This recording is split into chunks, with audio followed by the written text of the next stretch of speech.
Doorlock by Steven U. Allen. Chapter 2. Mozdeville Village. Mist enshrouded the Catharty forest like a pale shroud, tendrils of fog curling around the trunks of ancient trees and obscuring the sisters' path. Era's vibrant red hair was a striking beacon amid the monochrome world, her emerald eyes scanning for the blush of berries hidden beneath dew-laden leaves. "Over here!"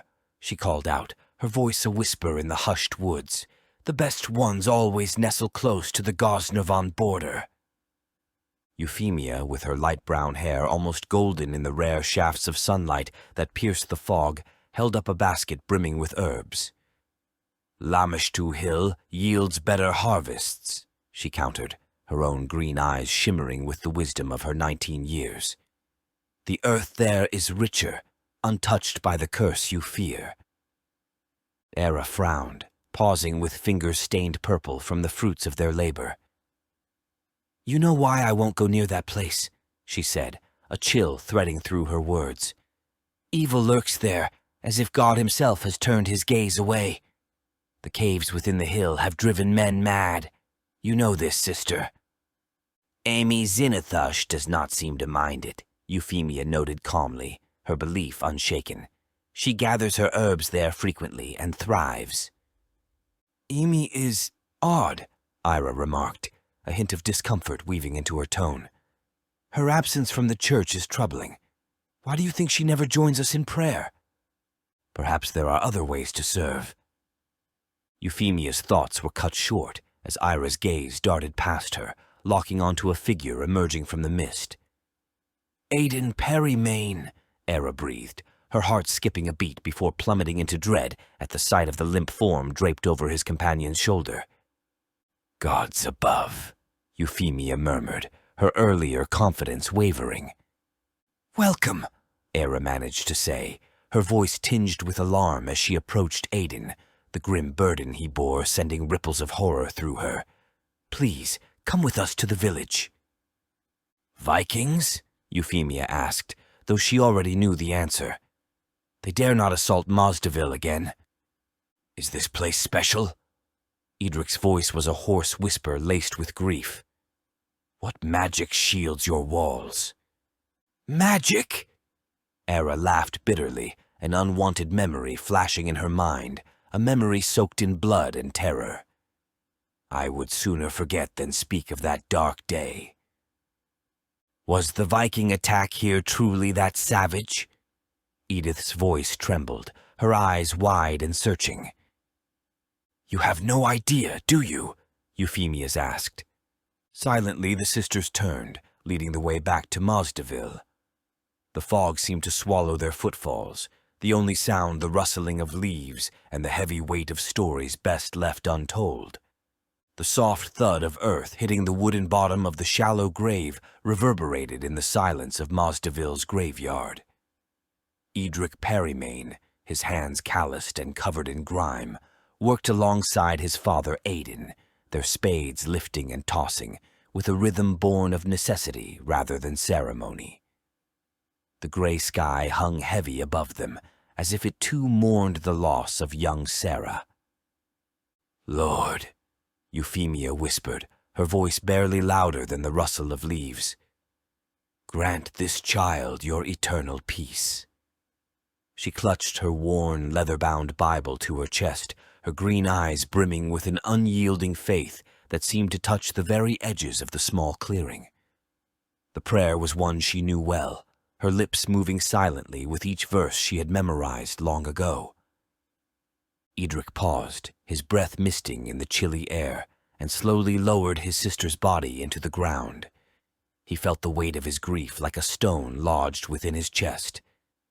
His jaw tightened, and for a moment he allowed himself to be just a brother, not a refugee or a survivor, just a soul crying out for the sister he couldn't save. Edith stood beside little Osbert, her arms wrapped tight around the boy.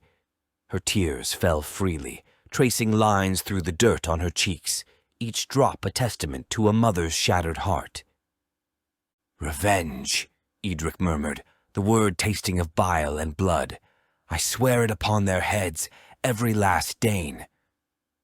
"Vengeance is a dark road, Eadric," Euphemia cautioned gently, laying a hand on his arm, feeling the tension coiled in his muscles. "It leads only to more sorrow. We must trust in God's plan, even when we cannot see it." Her own faith was a beacon, unwavering even as shadows crept around them. Beric, who had been watching from a respectful distance, stepped forward, his expression grave. "You speak of revenge as if we have the means to exact it," he said, his voice carrying the weight of leadership. "Our number is small, and if the Vikings come again, we'll be hard-pressed to defend these walls." "God will keep us safe," Euphemia interjected, her gaze lifting to meet Beric's. "He has shielded Mozdeville thus far." "Indeed," Beric conceded with a nod, though his eyes scanned the horizon beyond the cemetery, as if expecting the threat to materialize from the fog itself. Aidan, silent until now, glanced around the shadowed graves. Something was amiss. The earth at several sites appeared disturbed, the grass upturned in unnatural ways. He frowned but kept the observation to himself. The dead were at rest, and such talk would only invite fear where hope was desperately needed. "Let us return to our homes," Beric suggested, breaking the quiet that had settled once more. "We have work to do, and the Perrymanes need time to grieve." As they turned back toward the village, Euphemia's thoughts lingered on the small mound of fresh earth. Her sister Era had spoken of curses and unseen forces, but Euphemia believed only in the Almighty's grace. It was a comforting thought amidst the turmoil, a belief that, despite everything, they were cradled in divine protection. Eadric's heart was a tumultuous sea, waves of grief and vengeance crashing within his chest as he wandered the outskirts of Mozdeville. The scent of damp earth mingled with the pungent aroma of wild herbs, and the sky above held a palette of grays, a heavy shroud over a village that harbored both his sorrow and newfound sanctuary. "Excuse me," came a voice, soft yet clear, cutting through the fog of Eadric's heavy thoughts. He turned to find himself before the most peculiar and striking figure, a woman with hair dark as the raven's wing and skin pale as milk, untouched by the sun. Her eyes, a piercing blue, regarded him with an intensity that felt almost tangible. "You're the new arrival, aren't you?" "Eadric Perrymane." "Yes, I am," he replied, taken aback not only by her knowledge, but also by the small red stone that nestled against her throat, seeming to pulsate with an inner fire. "And you are?"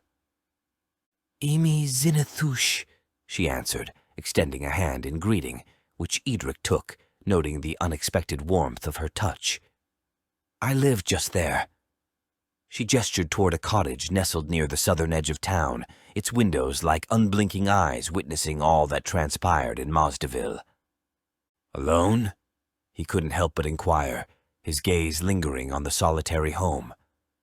"Indeed, I see no need to take a husband for now," Emie said, and the corner of her mouth quirked upward in what might have been the faintest of smiles, a rarity, it seemed, for her.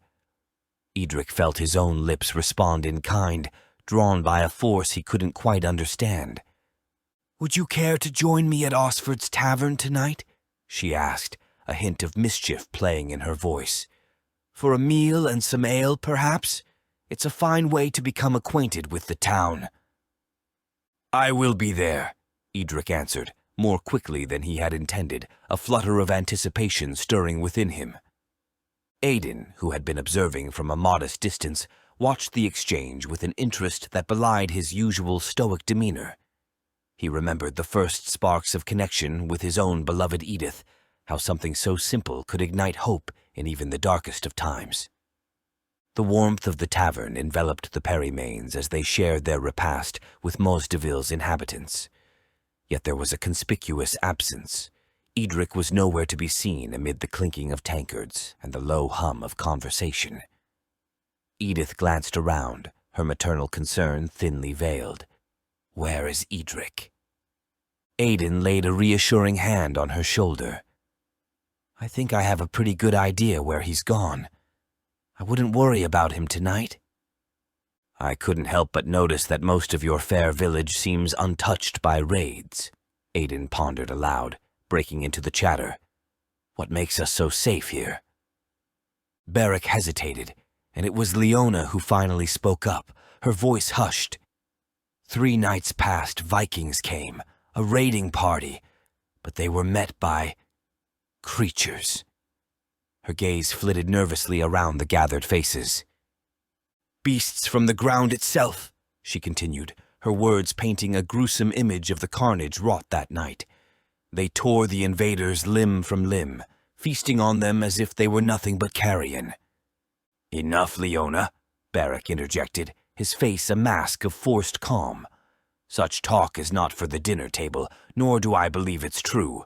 It's God's hand that protects us, not fanciful tales of monsters. Then what of Gwen's testimony? Aidan pressed, unwilling to let the matter rest. The barmaid, Gwen, stood, her eyes wide, recounting in vivid detail the horrors she'd witnessed, of one Viking whose end came by having his entrails spilled and skull crushed beneath the force of something unseen and terrible. Stories, Beric dismissed, dropping a silver coin into Gwen's palm, urging her away. Gwen has a fondness for the bottle. Pay her no heed. He turned back to Aidan with a smile that did little to reach his eyes. Your family is under God's watchful eye here, safe within these walls. Yet, as Aidan glanced about, taking in the faces of townsfolk illuminated by firelight, faces marked by belief, skepticism, and fear alike, he couldn't shake the feeling that whatever truth lay behind the tales, it was entwined with Mozdeville's fate, as surely as their own lives were now bound to this enigmatic place. Eadric's breath formed white plumes in the frigid night air as he trailed behind Emie, his footsteps silent upon the freshly fallen snow. The moon was a mere sliver, its feeble light struggling to pierce the heavy cloak of fog that settled upon Catharty Forest.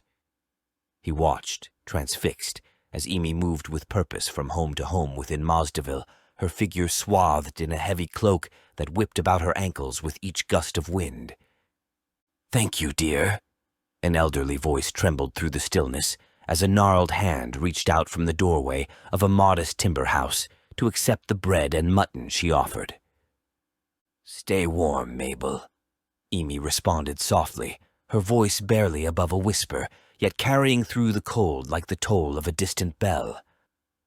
Emie, child, why don't you come to church?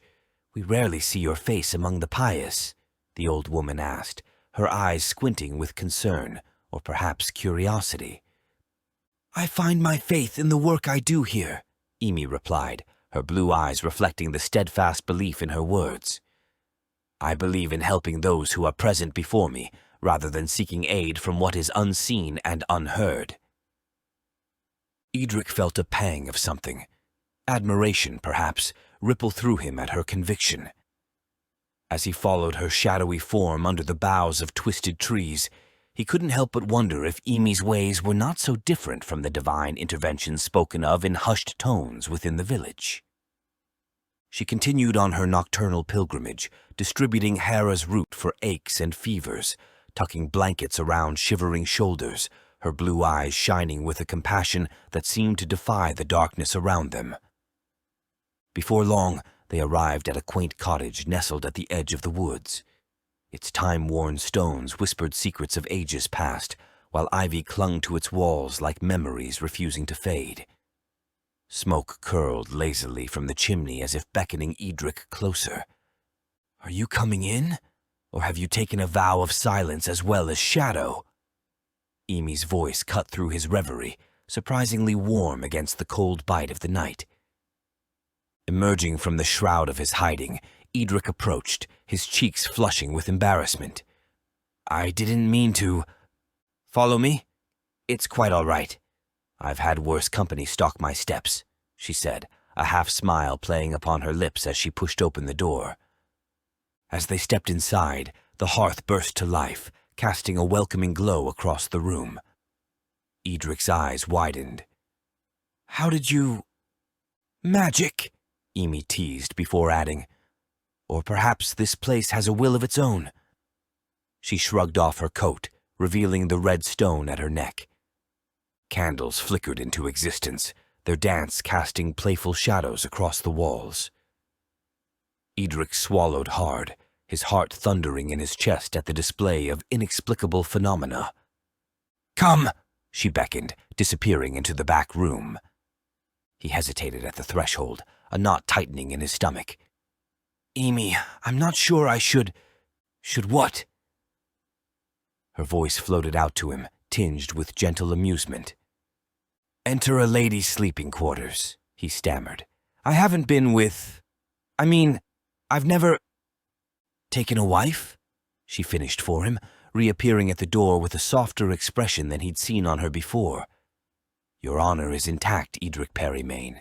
I only wish to show you something, nothing more."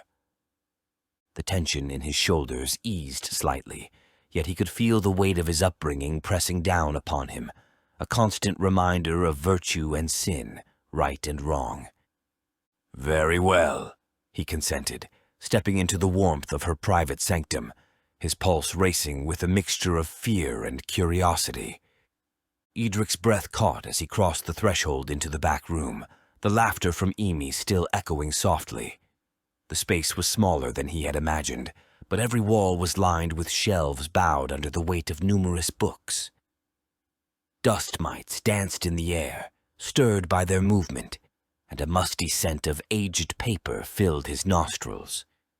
His gaze followed her fingers as they brushed over the spines, leather-bound, some cracked and faded.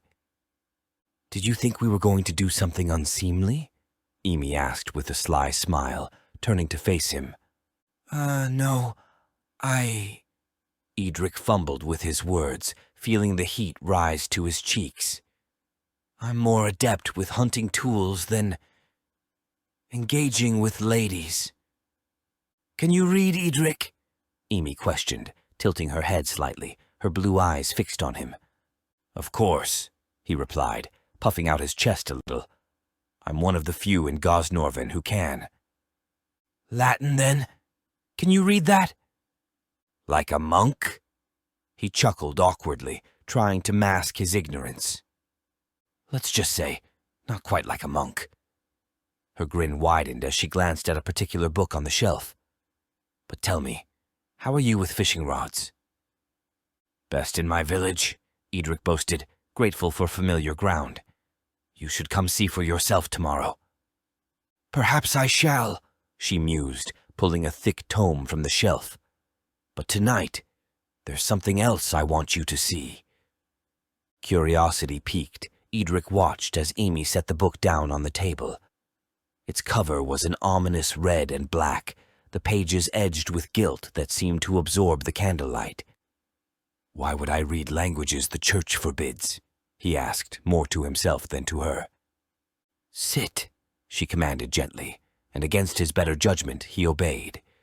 Emie's voice softened as she began to read aloud. The words were unfamiliar, lyrical almost, and resonated with a power that made Eadric's skin prickle. As she spoke, darkness enveloped them. The candles snuffed out one by one, as did the fire, leaving only the glow of the moon from the window to light her face. "There's a spirit here with us," Emie whispered, her voice barely above the sound of his racing heart. "Named Sarah." "Stop this, Emie," he said, his voice strained with unease. "Please." "Sarah misses the way you tickled her," Emie continued, unfazed by his discomfort. "She longs for Osbert's laughter, his little belches after too much bread and honey." "Enough, Emie." His chair scraped against the wooden floor as he stood, fists clenched. Emie's voice didn't waver. "She's thankful for the scraps of food you gave her that night, and she forgives you for not being there when the scarred Viking—" "Enough!" Eadric slammed his hands onto the table, making the ancient wood creak. His eyes bore into hers, a mix of anger and sorrow. "I don't need your cursed witchcraft to console me," he spat out, the words laced with bitterness. Without another word, Eadric stormed out of the cottage, leaving behind the enigmatic Emie and the whispers of a past that refused to remain buried.